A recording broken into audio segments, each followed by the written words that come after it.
Hindi niya akalain na pagtapos nitong magtrabaho sa may-ari ng bukid araw-araw ibebenta ito sa mataas na presyo dahil masyado siyang masipag at napakahusay sa kanyang trabaho. Bagamat siya ay isang alipin na walang kalayaan, nagkaroon nito ng pamilya sa lugar. At dahil napuno ng galit, tumanggi ito na iwan ang kanyang mga mahal sa buhay at alam na nito sa oras na maghiwalay sila nangangahulugan na hindi na sila magkikita pang muli. Ngunit bilang isang alipin na lalaki, ang kanyang pakikibaka ay walang saysay sa kanyang kapalaran. At nang itaas ng guard ang kanyang baril at itinutok sa ulo ng kanyang asawa para magbanta, tumigil si Peter na lumaban upang protektahan ang kanyang asawa at mga anak. Nag-atubili itong tumalikod at sumakay sa kariton ng bilangguan at sa sandaling maghiwalay sila, sumigaw ito sa kanyang mga anak at asawa na mananatili silang pamilya. At matapos na maglakbay ng matagal, narating ng wagon ang destinasyon nito at nang makita ang mga ulo na nakasabit sa kahoy bilang babala sa mga alipin, mabilis na pagtanto ni Peter na ang buhay sa lugar na ito ay mas mahirap kaysa sa pinanggalingan niyang bukid. Hindi nagtagal, bumukas ang pinto ng wagon at siya kasama ang iba pa ay naglakad sa putik at mabilis na sumulong sa ilalim ng bantay ng puting lalaki. At habang naglalakad ito, nakita niya ang isang lalaki na medyo matagal magtrabaho ay binaril ng isang puting lalaki sa lugar. Walang pagkakataon si Peter na magpahinga at napilitang magtrabaho kaagad. Ang lalaking kasama nitong nagbubuhat ay pinaliwanag sa kanya ang tuntunin na ginawa ng mga puting lalaki sa lugar. Ngunit sa mga sumunod na segundo, ang lalaking yun ay bumagsak sa labis na pagod matapos ng walang tigil na trabaho. At walang pag-aalinlangan ng guard ay nagsimulang bugbugin siya at nais ni Peter na tulungan ng lalaki, ngunit bigla siyang tinutukan ng baril at nagbabala ang guard sa kanya na kung makikialam ulit ito, ang kapalit nito ay ang kanyang buhay. At dahil nahaharap sa banta si Peter ay napuno ng galit, ngunit bilang isang alipin maaari lamang itong tumayo ng tahimik. At sa kabutihang palad, ibinaba ng guard ang kanyang baril at nakaiwas sa sakuna. Bumalik si Peter sa kanyang mabigat na trabaho at doon isang lalaki na sinubukang tumakas ay kinaladkad ng kabayo at inilagay nila ito sa isang kahoy na poste at minarkahan siya ng puti ng isang mainit na bakal sa kanyang mukha. Nakita ni Peter ang lahat sa kanyang sariling mata at palihim itong nangako na kahit anong mangyari tatakas ito sa lugar, ngunit ang mundo ay masyadong malupit at alam nito na bilang alipin at kahit saan siya magpunta hindi nito matatakasan ang pagsasamantala. Hanggang isang araw narinig nito ang dalawang guard na nag-uusap at sinabi na pinalaya ni Lincoln ang mga alipin sa Baton Rouge. Maraming tao ang pupunta doon sa lahat ng direksyon at ang magandang balita na ito ay nagdulot ng kislap ng pag-asa kay Peter. At doon ang isa sa mga puting lalaki ay hinawakan ang kanyang tiyan sa labis na sakit. Inakusahan nito ang lalaki na nagdala ng kanyang pagkain ng panglalason sa kanya at sumigaw na dapat siyang patayin at ibigay sa mga aso. At si Peter na may mabait na puso ay nakatayo sa malapit at tila nakikiramay na sa lalaking mapaparusahan. Ngunit sa sumunod na eksena, binalingan ng guard si Peter at sinigawan siya sa pagtingin nito sa kanya at pinabagsak siya sa lupa. At dahil matigas ang ulo, muling tumayo si Peter nang may labis na galit at bilang parusa itinali ng mga puting lalaki ang kanyang leeg at itinali ito katabi ng aso. Nais nilang sirain ang kanyang kalooban at gawin siyang isang masunurin na aso. Ngunit sa halip na mapasunod nila ito ang kanilang kawalang hiyaan ay nagpatibay lamang sa kanyang determinasyon na tumakas. At pagkatapos ginamit ni Peter ang bawat sandali upang maikalat ang ideya ng kalayaan sa iba pa. At pagkatapos ng maraming araw ng pagsisikap, nahanap nito ang higit sa 100 tao na handang tumakas din kasama niya. Ngunit bago pa nila magawa ang plano, ang mga guard na nanakit sa kanya ay inutusan si Peter na tumulong maglibing sa isang katawan. At habang naghuhukay ito, sumenyas ang lalaki sa kanyang kasama at balak na patayin siya mismo sa lugar. Ngunit naramdaman ni Peter ang panganib at dahil napagtanto ang paparating, naghanda ito na lumaban pabalik sa anumang oras. Nang biglang may tumunog na pagsabog sa kalayuan at sinamantala ni Peter ang pagkakataon at naunang umatake sa kanila.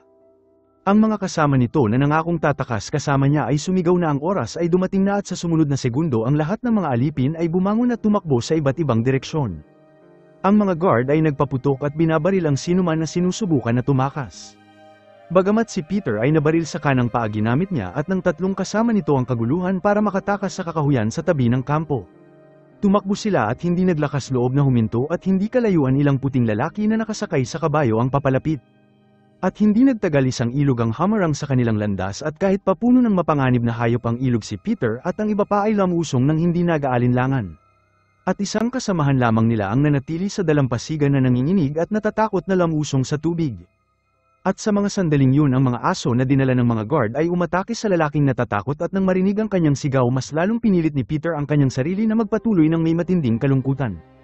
Nakatawid na sila nang dumating ang mga guard, bagamat nawalan sila ng isang kasama, wala silang panahon para magdalamhati at sa halip ay mas tumakbo ng mabilis. Para tumaas ang tsansa nilang mabuhay naghiwa-hiwalay ang tatlo na nagpasyang tumakas sa magkaibang direksyon. Hindi alam ni Peter kung gaano katagal siya tumakbo ng mag-isa hanggang sa napadpad ito sa isang bahay sa kagubatan. At sa pagsasamantala habang wala ang may-ari tahimik itong lumapit at kumuha ng tubig at desperadong uminom. Mabilis itong tumayo at kumuha ng kumot at nagnakaw din ng ilang pirasong patatas. Ngunit isang batang babae ang nakita siya at sumigaw ito na isang alipin na lalaki ang tumatakas at pinatunog ang alarm bell sa tabi niya. Narinig ng lalaking humahabol kay Peter ang bell at mabilis na nagmadali patungo sa tunog. At nang makita silang dumating itinuro ng batang babae kung saan tumakas si Peter at mabilis na sumunod ang lalaki. Samantala si Peter ay nagtago sa likod ng isang malaking puno at pinunit ang kumot at itinali ito sa sugatan niyang binti. Hindi ito naantala na huminto at mabilis na pinagpatuloy ang kanyang desperadong pagtakas. Ngunit hindi nagtagal muling dumating ang mga guard kasama ang kanilang mga aso at upang maiwasan na masundan tiniis ni Peter ang sakit at lamusong sa tubig at sa oras na dumating ang mga guard marahan na nilubog ni Peter ang kanyang ulo sa tubig. Tahimik na tinignan ng mga guard ang mga buwaya at hindi naisip na si Peter ay nagtatago sa ilog na puno ng mababangis na hayop. Naghiwalay silang tatlo at nagpatuloy sa paghahanap sa gilid ng lawa at dahil malapit ng malunod naghintay si Peter na makaalis sila pagkatapos ay lumabas sa tubig na hinahabol ang kanyang hininga. At sa oras na aakyat ito upang magpatuloy isang mabangis na buwaya ang kinaladkad siya at pinaikot siya sa nakakamatay na pag-atake. Nagawa nitong matakasan ang mga pangil nito at ginamit ang isang kahoy para makaiwas sa pangalawang pag-atake. At sa pagsasamantala ng sandali inilabas nito ang kutsilyo sa kanyang baywang at sinaksak ang buwaya ng paulit-ulit hanggang sa huminto ang nilalang sa paggalaw. At dahil sa pinaghalong katapangan at swerte nakaligtas si Peter sa isa pang nakakamatay na engkwentro. Bagamat nabubuhay pa ito ang laban ay nagdulot ng mga matinding sugat at upang maiwasan ang isa pang pag-atake sa mabangis na hayop umakyat ito sa mataas na puno at ginawa ang lahat ng makakaya niya para alagaan ang kanyang mga sugat. Tumulo ang kanyang dugo na parang patak ng ulan at labis ang pagod nito at malapit nang mawala ng malay. At pagkaraan ng ilang araw muli nitong nakita ang alaala kung saan pinilit siyang ilayo sa kanyang pamilya at sa oras na yun nangako ito sa kanyang asawa na makakaligtas ito at babalik ito sa kanila. At upang tuparin ang pangako tiniis nito ang maraming sakit at itinulak ang kanyang mahinang katawan at paulit-ulit na sinasabing gusto na nitong makauwi. Umasa ito sa isang kahoy na patpat at pinilit ang kanyang sarili na gumalaw upang magpatuloy.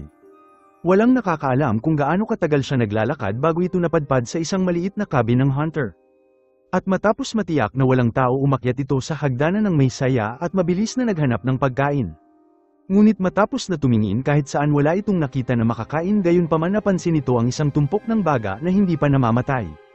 Inilagay nito ang kanyang kutsilyo sa apoy upang painitan at linisin ito pagkatapos ay inilagay ito sa kanyang sugat.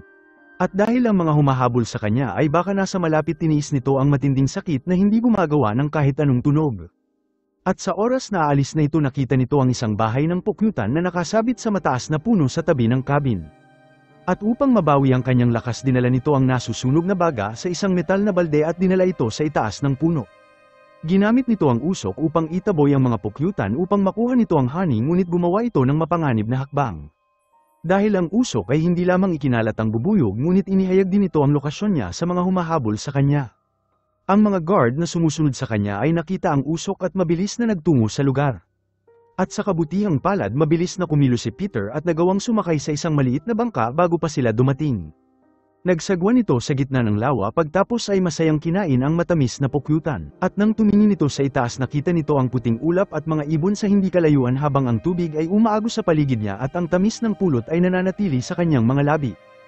At sa mga sandaling yun sa unang pagkakataon sa kanyang buhay bilang isinilang na isang alipin naramdaman nito ang kagandahan at kapayapaan ng kalayaan. At para sa atin na isinilang ng malaya imposibleng maunawaan natin kung gaano kahalaga ang pakiramdam na ito ngunit ang kaligayahan ay panandalian lamang. At habang nalubog si Peter sa sandali ng kalayaan ang tunog ng mga tahol ng aso ay biglang nagmula sa kanyang likuran at malinaw na malapit ito sa kanya. Natarante ito at mabilis na nagsagwan at kakababa lamang nito sa bangka nang dumating ang guard sa eksaktong lugar kung saan siya bumaba at nagawa ulit na makatakas. Pagkatapos ay aksidente nitong nakatagpo ang isa sa kasama niya kanina at nang marinig ang mga aso na papalapit ang galit na lalaki ay naniniwala na dinala ni Peter ang mga humahabol sa kanya. At dahil labis ang galit itinutok nito ang kanyang baril kay Peter at mabilis pinaliwanag ni Peter na nagkakamali ito at binalaan siya na huwag magpaputok dahil wala sa kanilang dalawa ang makakatakas. At dahil nagagalit pa rin ibinaba ng lalaki ang kanyang baril at nagpatuloy na tumakbo ngunit hindi nagtagal ang tahol ay napakalapit at wala silang pagpipilian kundi ang magtago.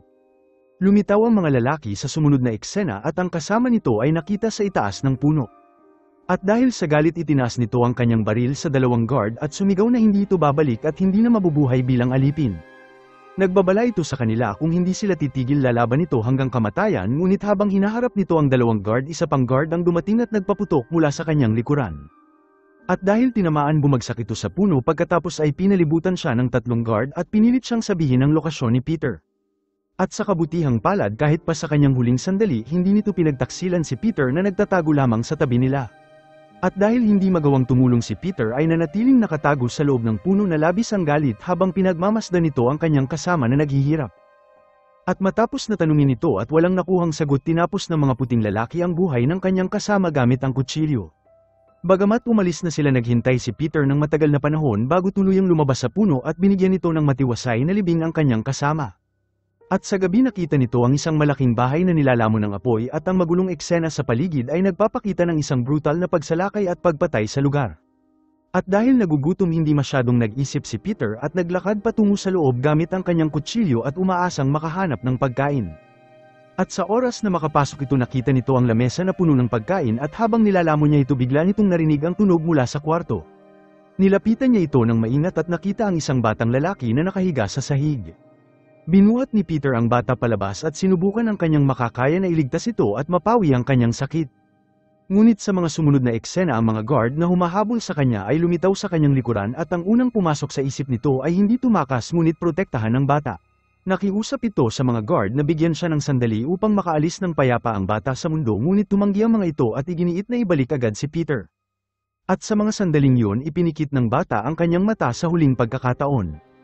At nang makita ito, inutusan ng mga puti si Peter na tumayo at sumunod sa kanila. At dahil walang magawa, marahan na tumayo si Peter, ngunit nang hindi ito nakatingin, tahimik niyang inalis ang krus sa leeg ng bata at inilagay ito sa kanyang kamay. Pagkatapos ay sinamantala ni Peter ang pagkakataon at umatake. At matapos na mapatumba ang lalaki, pinagpatuloy ni Peter ang kanyang pagtakas at kakaalis lamang nito nang dumating ang isang guard sa lugar. At nang makita ang kanyang bumagsak na kasama ang galit na guard, ay mabilis na sinundan si Peter sa huling pagkakataon at naintindihan ni Peter na ang pagtakbo ay hindi magdadala ng kalayaan, kaya pinili nitong lumaban pabalik. At hawak ang baril na kinuha niya, gumapang ito sa mga damo at naghintay at ang aso ng guard ay umatake sa kanya. Mabilis itong binaril ni Peter at pinigilan ang aso na sumusubaybay sa kanya. At nang makita ang aso na bumagsak ang galit na guard, ay mas lalong nagalit. Pagkatapos ay tumakas pa si Peter ng 2 araw gamit ang natitira niyang lakas. Hanggang isang araw napadpad ito sa isang lugar na may digmaan na puno ng bumagsak na sundalo. Lumuhad ito upang maghanap ng pagkain at tubig, ngunit wala itong nakita at labis na itong nanghihina. Humiga ito sa mga katawan at nakatitig sa mabigat na kalangitan, at habang nawawala ang kanyang malay, ang mukha ng kanyang asawa at mga anak ay lumitaw sa kanyang harapan. At upang makabalik sa kanila, pinilit nitong buksan ang kanyang mata at tinulak ang kanyang sarili na tumayo sa huling pagkakataon. At nang makita ng usok at narinig ang mga bomba sa malapit, alam niyang ang hukbo ni Lincoln ay dapat nakikipaglaban sa mga puwersa ng Timog. At kung maabot niya ito, maaari nitong wakasan ang pagkakakilanlan na ipinilit sa kanya at maging malayang tao. Ang pag-iisip na ito ay nagbigay lakas sa kanya at tumakbo ito dala ang lahat ng mayroon siya, ngunit sa oras na naniniwala ito ang kalayaan, ay abot kamay na ang humahabol sa kanya ay lumitaw sa kakahuyan at hamarang sa kanyang landas. At mula sa likod ng kabayo, paulit-ulit na hinampas si Peter at sumigaw ito na si Peter ay palaging magiging alipin at hindi makakatakas sa kanya. Pagkatapos ay kumuha ito ng kaunting pagkain at inutusan si Peter na gumapang na parang isang hayop at kainin ito gamit ang kanyang paa. Ngunit mas gusto pang mamatay ni Peter sa lugar kaysa bumalik sa kampo at mamuhay ulit bilang alipin. At dahil natatakot at labis ang galit, lumuhad si Peter at nang makita ito, inilabas ng puting lalaki ang kanyang baril at sinabi na siya ang Diyos nito. Inakala nito na dito na magtatapos ang kanyang buhay, ngunit sa sumunod na segundo ang puting lalaki ay bumagsak sa isang putok ng baril at 2 sundalo mula sa hilaga ang dumating na nagpapalaya ng mga taong alipin at iniligtas siya. Sila rin ay mga dating alipin at matapos na makamit ang kalayaan, nagpalista sila sa hukbo ng silangan. Sinundan sila ni Peter patungo sa kampo at nang imulat nito ang kanyang mata at nakita ang mga kumot, nakaramdam ito ng labis na tuwa mula sa hangin. Ang sinuman na hindi isinilang sa pangaalipin ay hindi mapapaliwanag ang kaligayahan na natatamasa nito sa mga sandaling yun. At kahit pa hindi na nakagapos si Peter, hindi pa rin ito makabalik sa kanyang asawa at mga anak dahil nakakulong pa rin sila sa rehiyon na hindi pa napapalaya. Sinabi ng isang opisyal kay Peter na para magkaroon ng kalayaan kailangan itong sumali sa samahan ng hukbo at kung mananalo ang hilagang hukbo dun lamang ito tuluyang makakalaya sa pang-aalipin. Mabilis nagpalista si Peter ngunit wala itong magagawa at ang kanyang mapanganib na pagtakas para sa kalayaan ay naging isang kwento na ginamit ng hilagang hukbo upang magbigay ng inspirasyon sa iba pa. Inidokumento ng mga reporter ang kanyang paglalakbay ng detalyado at ang malalim na peklat na iniwan ng taon ng pananakit ay isang bagay na hindi makakalimutan ng taong may konsensya. Si Peter ay itinalaga sa isang purong itim na regiment dahil ang laban sa frontline ay matindi. Pindala ito sa battlefield sa kanyang ikalawang araw nang walang anumang formal na pagsasanay. Ngunit kahit matapang at determinado nakaramdam pa rin ito ng takot at tensyon sa kanyang unang labanan.